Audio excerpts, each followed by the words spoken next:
জয় জগন্নাথ, জয় বলভদ্র, জয় সুভদ্রার জয়। সকল দুস্থ মানুষদের একটু অন্ন দিও ভগবান, একটু মাথার ঠাঁই দিও, সকল ভালো মানুষদের ভালো রেখো।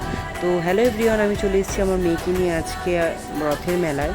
বৃহস্পতিবার রথের দিন। আমি জানি অনেকটা দেরি করে ভিডিওটা দিচ্ছি, কিছু করার নেই।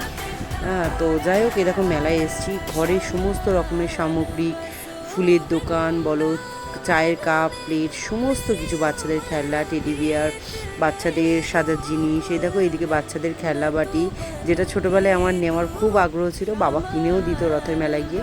এটা এসছে আজকে মোল্লার গেটে রথের মেলায়। আর দেখো, আমি সাবান একটা বাক্স নিয়েছি, একটা চাবির রিং, একটা ওই যে পেন রাখার একটা মানে ব্যাগ টাইপ, আর একটা গার্ডার, একটা ক্লিপের মানে পাউচ, একটা নীল কাটা, দুটো কাপ, এগুলো নিয়েছি। আর এসে দেখছি আমাদের পাশেই একটা দিদিভাই আছে, মানে আমরা পিসিমা বলতাম, পিসিমার বৌমা আমাদের 56 ভোগ দিয়ে গেছে। ভিডিওটা ভালো লাগলে লাইক করো, টাটা।